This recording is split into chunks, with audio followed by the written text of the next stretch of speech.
Hello, learning people. This is Navya from Navnadini Studies. Today topic is AP DSET Telugu language. Important topics వీటిలో నుంచి maximum 4 questions అయితే రావచ్చు. Okay,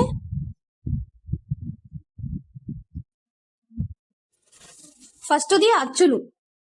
ఇవి మొత్తం 16 ఉంటాయి, ఆ నుంచి అమ్మహ వరకు.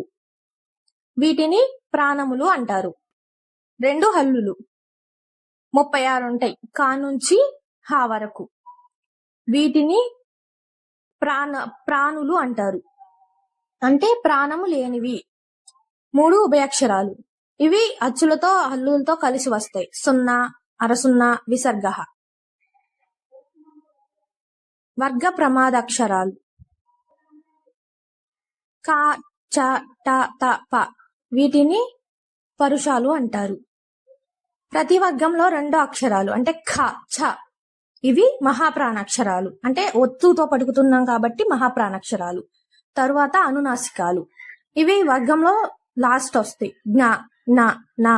వీటిని ముక్కుతో పలుకుతాం, అందుకే వాటిని అనునాసికాలు అంటారు.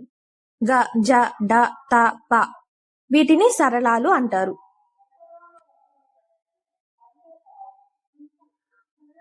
య, ర, ల, వ, ల.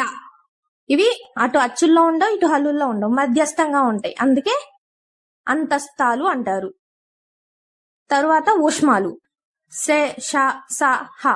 ఇవి ఊష్మాలు అంటారు, అంటే ఇవి గాలితో ఉచ్చరించబడతాయి, అందుకే వీటిని ఊష్మాలు అంటారు. తరువాత సందులు. ఫస్ట్ అత్వసంధి. అకారానికి అచ్చుపరవైతే సంధి అవుద్ది, అది అత్వసంధి. అంటే = కి ముందు అక్షరం ఆ ఉద్ది. అకారం = తర్వాత అచ్చుల్లో ఏ అచ్చైనా ఉండొచ్చు, అది అత్వసంధి.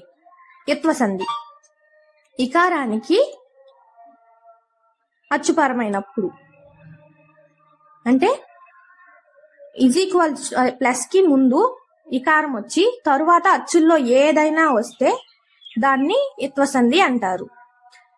ఎగ్జాంపుల్, ఏమి ప్లస్ అంటివి, ఏమంటివి, ఇత్వసంధి. ఓకే. ఉత్వసంధి అంటే ఉకారానికి అచ్చుపరమైనప్పుడు, అంటే ప్లస్ కి ముందు అక్షరం ఉకారం రావాలి, ప్లస్ తర్వాతది అచ్చుల్లో ఏదైనా వచ్చినా ఓకే. తర్వాత సంస్కృత సంధులు.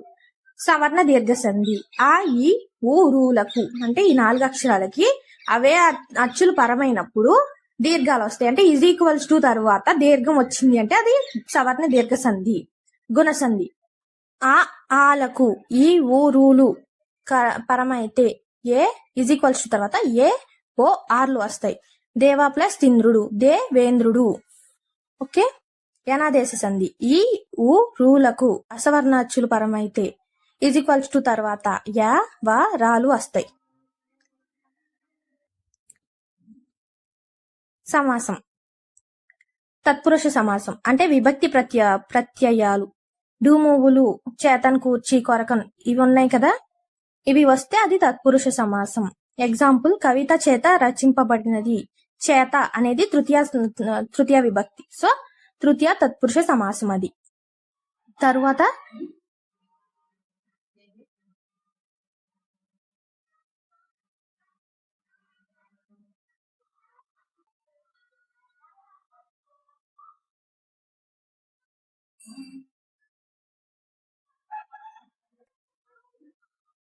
కర్మధారాయ సమాసం అంటే గుణాన్ని తెలిపేది, అంటే అది నీలంగా ఉంది, తెల్లగా ఉంది, మంచిగా ఉంది, అది. తర్వాత ద్విగు సమాసం అంటే సంఖ్య వస్తే, ఒక పదంలో సంఖ్య వస్తే అది ద్విగు సమాసం.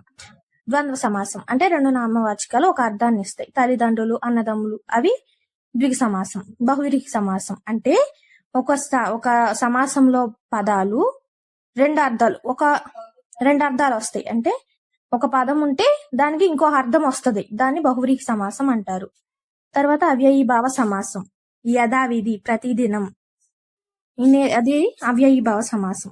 ఎలా గుర్తుంచుకోవాలంటే ద్విగు సమాసం నెంబర్తో వస్తే ద్విగు సమాసం, 2 పదాలు వస్తే తల్లిదండ్రులు, అలాగా ద్వంద్వ సమాసం. ఒక అది ఒక ప్రత్యేకమైన వ్యక్తిని సూచిస్తే అది బహువ్రీహి సమాసం. విభక్తి ప్రత్యయాలు వస్తే అది తత్పురుష సమాసం. ఒకటి యథా, విధి, ప్రతిదినం, అను ఇవి వస్తే అవ్యయీభావ సమాసం. ఛందస్సు, లఘువు, గురువు. ఈ అసలు ఎటువంటి అక్షర దీర్ఘాలు ఏమీ లేకపోతే అది లఘువు. దీర్ఘాక్షరాలు సున్నాతో ఉన్నా, విసర్గతో ఉన్నా, పొల్లున్నా అవి గురువులు. తర్వాత గణాలు యమత, రాజబానస, ఇది గుర్తుపెట్టుకోవాలి ఫార్ములా. తర్వాత పద్యాలు రకాలు ఉత్పలమాల, చంపకమాల, శార్దూలం, మత్తెమం. ఈ 4 వృత్త పద్యాలు.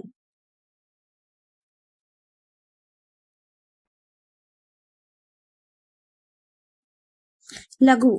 లఘువు అంటే ఈ ఊరులు అచ్చులు అవి లఘువులు. హల్లులు అంటే క, కి, కు, కే అంటే పొల్లు లేనివి అచ్చులు గురువులు. దీర్ఘాక్షరాలున్న, సున్నాతో కూడిన ఉన్న, విసర్గతో కూడిన ఉన్న,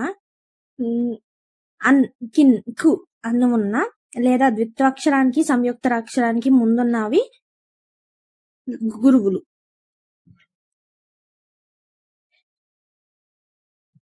నెక్స్ట్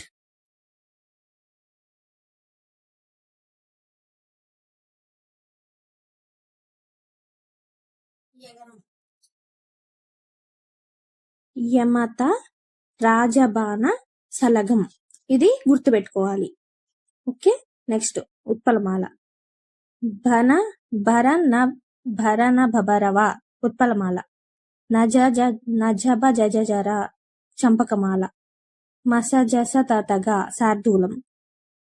సభరణమయ వ మత్తెమం.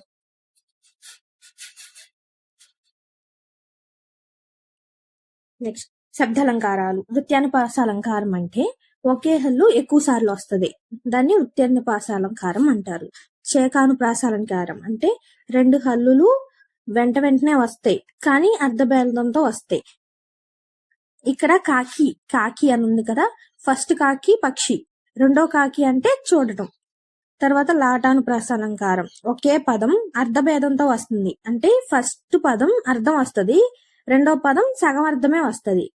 ఎగ్జాంపుల్ కి కమలాక్షు, నర్పించు, కరములు. కరములు అంటే మొదటి కరములు అంటే చేతులు, రెండో కరములు అంటే అర్థవంతమైన చేతులు, అంటే సగం అర్థం వస్తుంది, అది లాటానుప్రాస అలంకారం.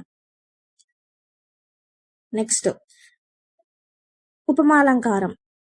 ఉపమాలంకారం అంటే పోల్చడం, అలా ఉంది ఇలా ఉంది అని పోల్చడం. ఓకే. రూపమాలంకారం అంటే ఉపమేయానికి తేడా ఉండదు, అంటే ఆమె మంచిది, చెడ్డది, ఈమె గుణనిధి, ఇది రూపాలంకారం. అతిశయోక్త అలంకారం అంటే ఉన్నదానికన్నా ఎక్కువగా చేసి చెప్పడాన్ని అతిశయోక్త అలంకారం అంటారు. ఉపమాలంకారం అంటే పోల్చడం. రూపక అలంకారం అంటే ఉపమేయానికి ఉపమానానికి భేదం. అతిశయోక్త అలంకారం అంటే ఉన్నదాన్ని ఎక్కువ చేసి చెప్పడం.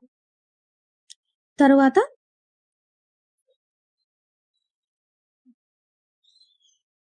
కవులు రచనలు, అవి ఒకసారి చూసుకుంటే సరిపోద్ది. సామెతలు, జాతీయాలు, సామెతలు. అర్థాలు, పర్యాయ పదాలు. ఇవి మనం అర్థాలు, పర్యాయ పదాలు అంటే మనం వాడుక భాషలో